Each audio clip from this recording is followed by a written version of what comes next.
J'estime que Cloudspire est l'un des meilleurs jeux sur la planète et aujourd'hui, je vous parle de l'extension Ankar's Plunder qui arrive sur Kickstarter le 14 avril prochain. L'école du jeu, en partenariat avec la boutique L'Imaginaire, au-delà de vos attentes.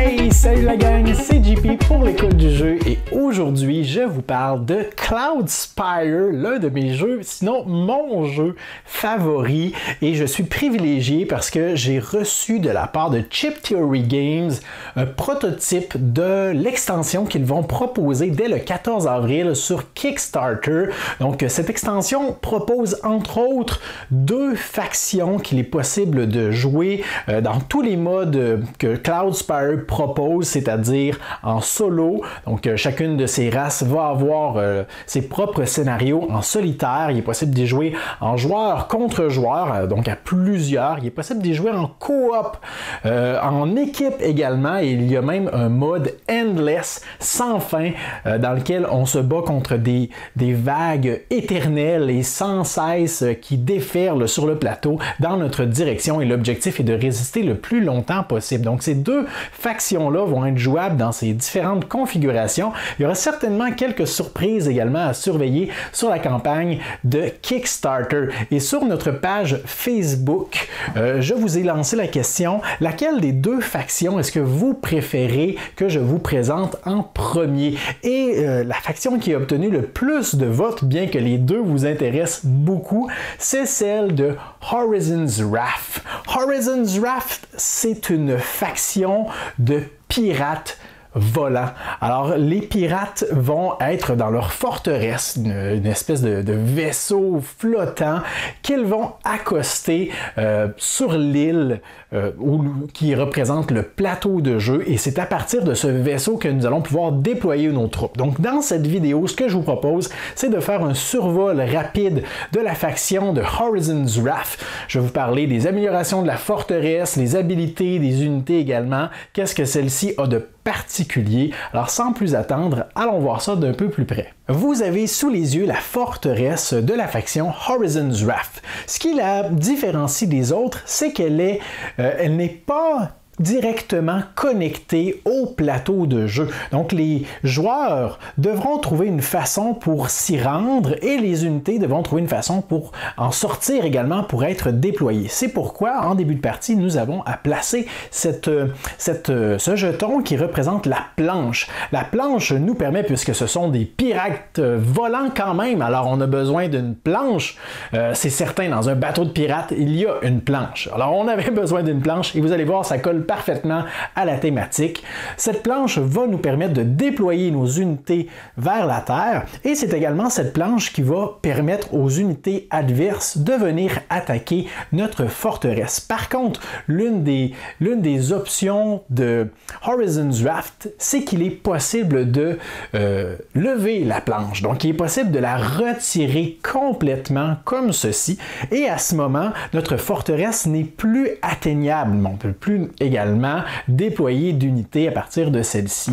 Si des unités s'y trouvent, des unités adverses qui sont en train d'attaquer notre forteresse, aussitôt qu'on lève la planche, les unités vont tomber dans les abysses et vont mourir sur le champ. On pourra donc récupérer les sources qu'elles vont rapporter. À moins que ce soit un groupe, alors là, ce sera un peu différent. Mais ça, c'est une des particularités très spécifiques à la faction de Horizon's Wrath. Sinon, laissez-moi vous parler des unités ainsi que de leurs habilités et on reviendra aux améliorations dans quelques instants. Laissez-moi maintenant vous parler des unités parce que, comme vous le constatez ici, nous avons 3 différents héros, 6 unités ainsi que les différentes spires qu'il est possible de construire.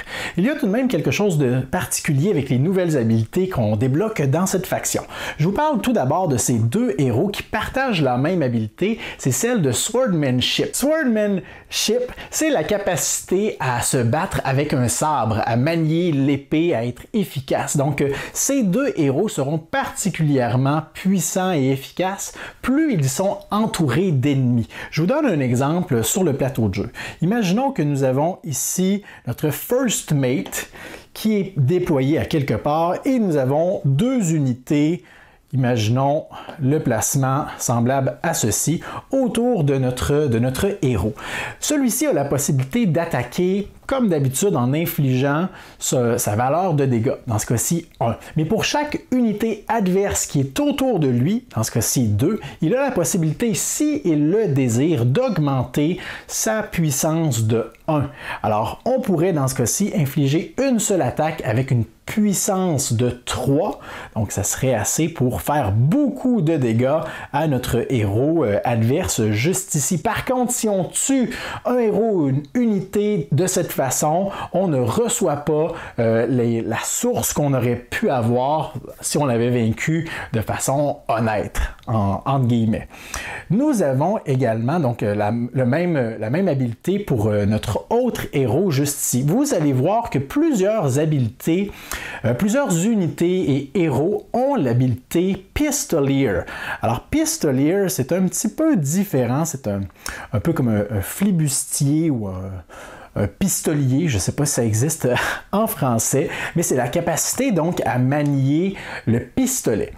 Donc, ce héros ou toutes les unités qui ont cette habilité fonctionnent comme d'habitude. Il y a la possibilité d'attaquer en combat rapproché sans aucune pénalité en suivant les règles habituelles. Par contre, cette habileté, selon certaines circonstances, va nous permettre d'attaquer à distance. Donc, dans ce cas-ci, l'habileté va me permettre d'avoir un range, une portée de 2 hexagones à partir de mon emplacement. Donc, je pourrais à partir d'ici attaquer Daiwen en utilisant ma capacité de Pistolier. Par contre, si je le fais, alors dans ce cas-ci, je ferai 2 points d'attaque puisque j'en ai un ici et j'ai une amélioration, ce qui serait assez pour terrasser Daiwen.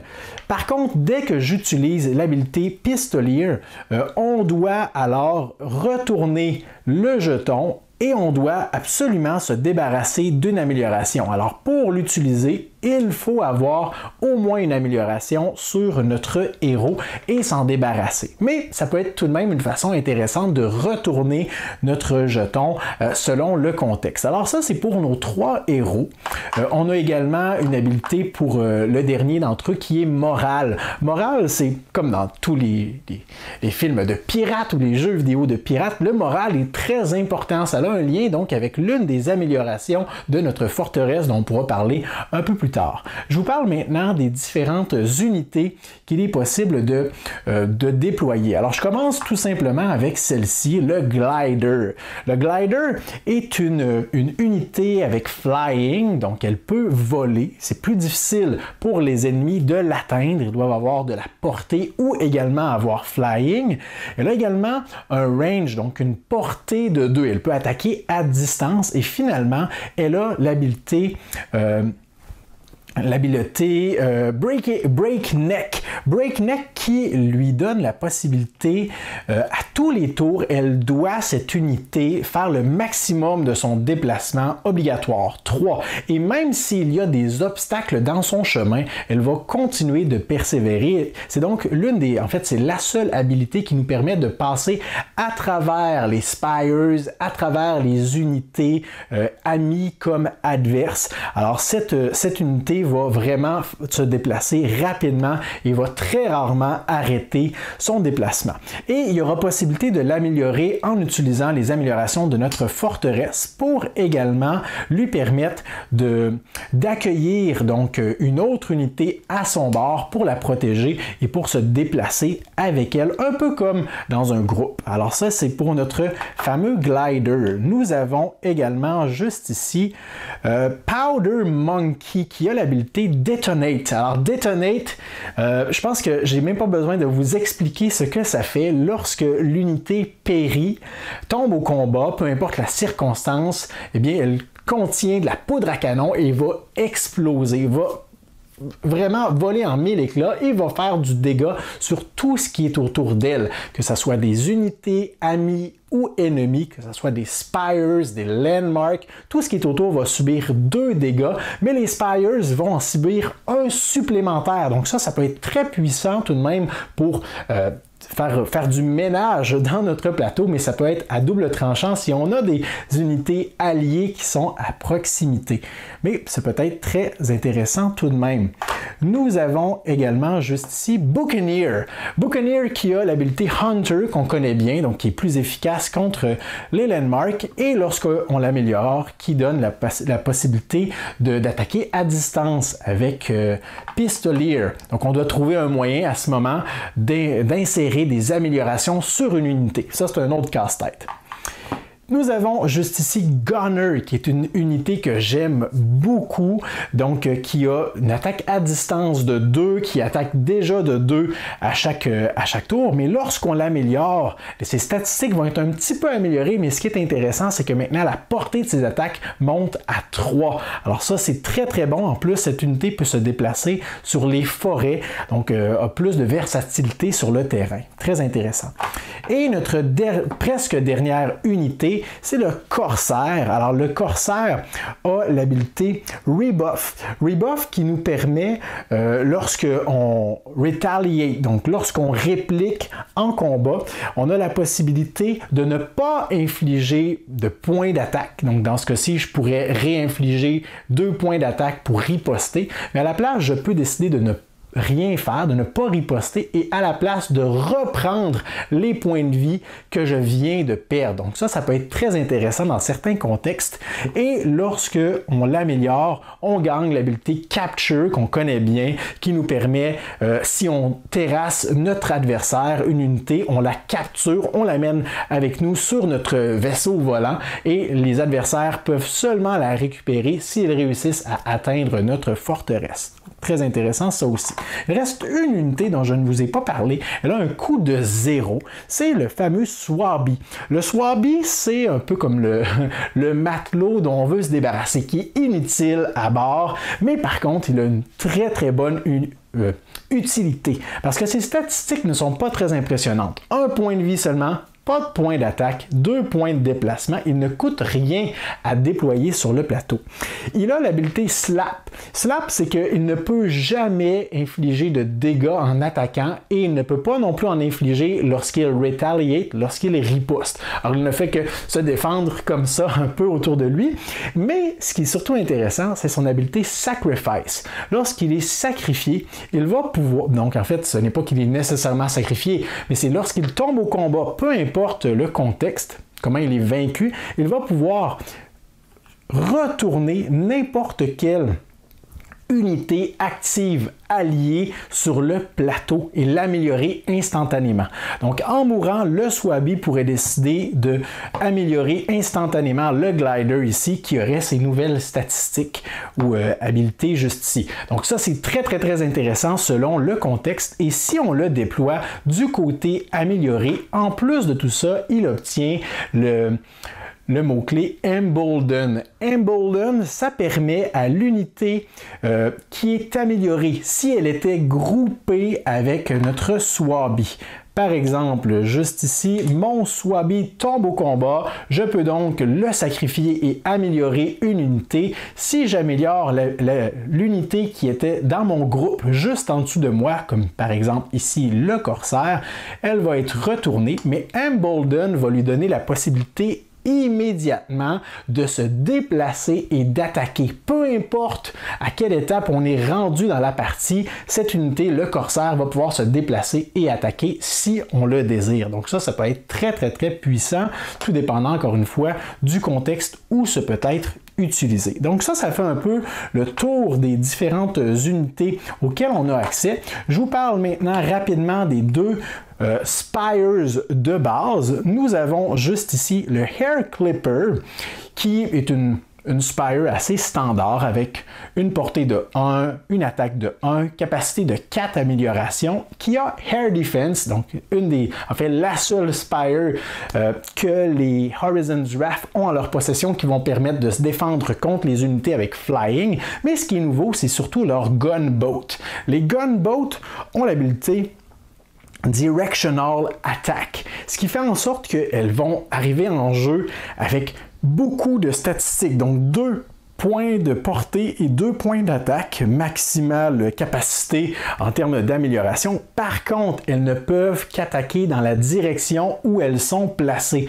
Alors si éventuellement j'ai placé une Spire dans cet emplacement, la petite flèche rouge juste ici indique que je ne peux qu'attaquer les unités qui sont dans cette ligne. Alors le placement va être primordial avec le Gunboat. Par contre, n'ayez pas peur, il existe une amélioration dans notre forteresse qui va nous permettre à chaque tour, si on le désire, de payer un peu de source et de rediriger notre Gunboat autour de nous. Alors ça, c'est pour les Spires de base. Il est possible également de débloquer 2 Spires supplémentaires avec l'une des améliorations de notre forteresse. Le premier est le Lifeboat, un canot de sauvetage, si on veut, tout à fait dans la thématique des pirates. Cette Spire n'aura aucun point d'attaque, pas de point de portée. Elle aura tout de même la possibilité d'avoir une fortification, ce qui va la rendre plus solide, plus difficile à vaincre, plus difficilement atteignable. Et ça va jouer le rôle un peu comme d'une porte de sortie pour nos héros. Alors, il est possible de la déployer sur le plateau et n'importe quand à notre tour, le héros peut l'utiliser pour revenir instantanément à la forteresse. Et à ce moment, on retire du plateau le Lifeboat. Donc, c'est utilisation unique. On peut le reconstruire par la suite, mais ça peut être très efficace si notre héros est affaibli ou commence à être encerclé et cherche une porte de sortie. Et nous avons finalement l'autre Spire, Shadow Skiff, qui, quant à elle, va avoir l'habilité Stealth. Alors, il est impossible de l'attaquer à moins qu'on soit adjacent à celle-ci. Et qui va avoir également Relocate, ce qui va permettre de déplacer nos Spires en cours de jeu. Donc, il est possible de prendre notre Shadow Skiff et de le déplacer, de l'échanger de place avec une autre Spire qu'on aurait à quelque part d'autre sur le jeu et changer leur position. Alors, ça peut être très, très, très bon pour créer un revirement de situation. Maintenant, laissez-moi vous parler des différentes améliorations qu'il est possible d'obtenir sur notre forteresse. Donc, je vous parle maintenant des améliorations qu'on retrouve dans notre forteresse. Et je commence juste ici avec le Launch Bay. Le Launch Bay, c'est l'endroit où nous allons pouvoir commencer à avoir accès à nos Spires améliorés, le Lifeboat et le Skiff Shadow. Donc, dès qu'on commence à améliorer cet emplacement, on a accès à ces Spires. Si on continue de l'améliorer, on rend nos Spires plus résistants. Donc, on va pouvoir les mettre en jeu avec des jetons supplémentaires de fortification. Et si on se rend au niveau 3, à partir de maintenant, en tout temps, nous allons pouvoir déployer notre glider de son côté avancé ou promu, tout simplement. Je continue avec le Gateport juste ici qui a également 3 améliorations. Le Gateport, c'est vraiment un avancement, une amélioration particulière parce que ça va nous ouvrir des possibilités pour interagir avec les autres joueurs, mais en dehors de la phase de Onslaught, où est-ce que normalement on se déploie sur le plateau et où est-ce qu'on s'affronte. La première amélioration, c'est simple, c'est qu'au début de chaque manche, tous mes adversaires vont perdre 2 sources. Alors ça peut grandement les limiter dans leur action de construction. Il est également possible, si on continue d'améliorer cet emplacement, de recruter des mercenaires dans la phase de Market. Il est possible donc de recruter des mercenaires à partir de la défausse. Et si on se rend même au niveau 3 du Gateport, il est possible lors de la phase de Market de déclencher une enchère. Donc je peux récupérer un jeton mercenaire et ignorer son coût. Je pourrais alors déclarer combien de sources je suis prêt à payer pour le récupérer. Donc, par exemple, le jeton en coûte 3, mais moi, je peux dire, je vais en payer seulement 2. Et à tour de rôle, les joueurs doivent décider s'ils veulent l'acheter. Si oui, ils doivent payer le coût que j'ai énoncé, plus 2. Alors les joueurs pourraient décider de l'acheter pour 4 sources. Si on a réussi à faire le tour de la table que personne ne l'a acheté, alors je peux payer le coût que j'ai énoncé et je le récupère. Alors très intéressant tout de même. Je continue juste ici avec Captain's Cabin. Alors dans Captain's Cabin, la cabine du capitaine, il est possible, si on obtient la première amélioration, d'obtenir le dé de morale juste ici. Donc le moral dont on parlait un peu plus tôt avec certaines unités. Le moral pourra être avancer tout simplement, donc la valeur du dé va pouvoir progresser passant de 0 à 1 puis de 1 à 2 dans certaines circonstances. Par exemple, lorsque une unité est tuée avec la riposte de notre forteresse, donc pendant la retaliation, alors notre morale va augmenter de 1. Et n'importe quand, dans la phase de préparation de notre armée, le joueur peut décider d'utiliser ses points de morale. Par exemple, si j'en ai 2, je pourrais décider de les utiliser tous les 2, je ramène mon dé à une valeur de 0 et à partir de ce moment-là, les points de morale vont être convertis en CP, donc les points qui nous permettent de déployer plus d'unités, donc ça peut rapporter de grands avantages et finalement, si on améliore la deuxième partie de cette partie de la cabine du capitaine, c'est cette amélioration qui va nous permettre, comme je vous en parlais un petit peu plus tôt, de lever la planche. Donc en levant la planche, toutes les unités qui se retrouvent sur celle-ci vont périr instantanément. Ça peut être particulièrement utile si un groupe d'unités réussit à se rendre à notre forteresse. On se rappelle qu'il faut absolument être sur cet emplacement pour commencer à faire du dégât de la forteresse des Horizons Raft. Mais si on a récupéré cette amélioration, il est possible de lever la planche et toutes les unités qui s'y trouvent vont périr. Alors ça peut être situationnel, mais un bon moyen de défense. Je continue avec juste ici de Hold. Alors Hold, c'est une amélioration qui va nous permettre d'envoyer, si je ne me trompe pas, je vais seulement vérifier, oh non, c'est vrai, Hold, c'est une amélioration qui va nous permettre de déployer nos Swabi, les fameux personnages presque inutiles dont on parlait tantôt, qui nous permettent en fait de sacrifier pour améliorer une autre unité. À partir de maintenant, dès qu'on a débloqué cette première capacité, nos Swabi arrivent en jeu du côté promu, donc du côté amélioré, ce qui donne la capacité Embolden, que l'unité qu'on a choisie peut se déplacer et attaquer. Une nuance que je n'ai pas mentionnée tantôt, c'est que les Swabi, à chaque fois qu'ils périssent, sont retirés complètement de la partie, à moins qu'on décide de payer 2 sources pour le remettre dans notre baraque. Sinon, eh bien, après 3 morts ou sacrifices de Swabi, on ne peut plus les déployer. Par contre, si on continue l'amélioration du Hold et qu'on a la deuxième amélioration, à partir de maintenant, ça ne coûte qu'une seule source pour déployer, pour sauver ou pour ramener à la baraque nos fameux Swabi. Je continue avec Cruise Quarter, qui est juste ici. Alors, cette amélioration va nous permettre d'interagir avec nos Buccaneers, juste ici. Donc, les Buccaneers sont des unités assez standard. Par contre, si on utilise cette amélioration, à partir de maintenant, on peut décider de les placer sous les Spires que nous avons déjà en jeu. Alors, on va placer tout simplement le jeton Buccaneer sous la Spire et il va maintenant agir comme une amélioration pour cette Spire. Donc ça peut être utile. Mais si on continue d'améliorer cet aspect de notre forteresse, à partir de maintenant, on peut déployer notre Buccaneer à partir de notre Spire en tout temps. Il sort de la tourelle avec ses points de vie au maximum et ses statistiques qui sont prêts à faire du dégât. Et finalement, la dernière amélioration dont je vous parle, mais non la moindre, c'est le Gun Deck. Alors, on commence avec le dé de boulet de canon dès le début de la partie. On commence avec, dans notre forteresse, à une valeur de 0. Et ce qui est particulier avec cette amélioration de notre forteresse, c'est qu'on n'est pas obligé de l'améliorer en ordre, en partant du point 1 et en descendant. Vous allez remarquer que les points d'amélioration, c'est 1A, 1B et tout ça. Donc, on peut les améliorer vraiment dans l'ordre de notre choix et ça va nous permettre de personnaliser vraiment notre forteresse. Entre autres, ce que ça va nous servir, c'est que l'amélioration 1A va nous permettre d'utiliser les canons qui sont sur notre vaisseau volant. Puisque vous l'avez peut-être remarqué, notre forteresse n'a pas d'emplacement pour installer des spires de défense comme les 4 autres factions qu'on avait dans le jeu de base. Ici, on est vraiment limité en termes de défense, à moins d'améliorer notre gun deck.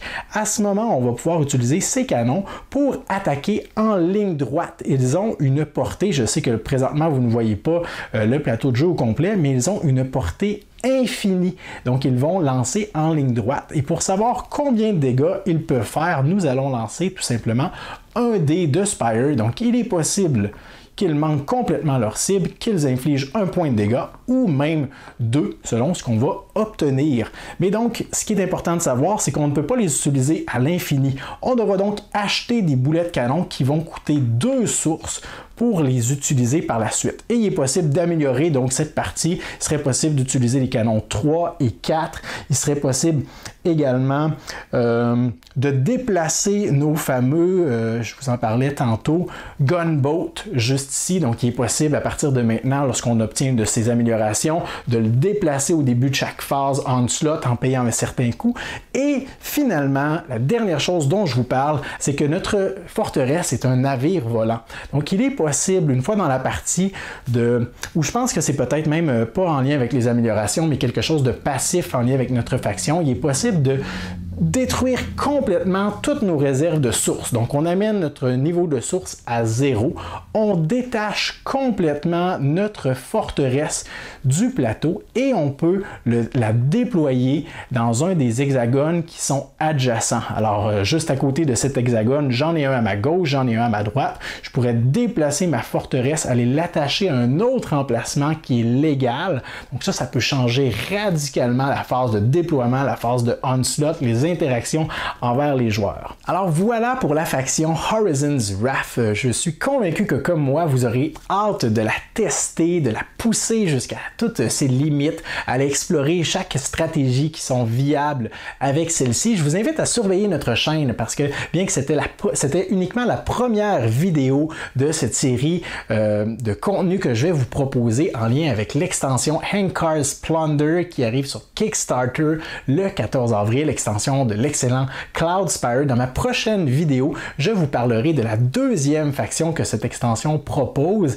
qui s'appelle The Uprising, une faction composé majoritairement de mercenaires. C'est à surveiller et prochainement, je vous proposerai également ma critique sur cette extension, les deux factions qui nous sont proposées. Alors d'ici là, je vous invite à me laisser un pouce vers le haut sur cette vidéo, à me laisser des commentaires si vous avez des questions sur les habiletés dont j'ai parlé, les particularités ou les spécificités de cette faction. Laissez-moi ça dans les commentaires sous la vidéo et abonnez-vous à notre chaîne si ce n'est pas déjà fait. Et moi, je vous dis merci pour votre écoute et à la prochaine.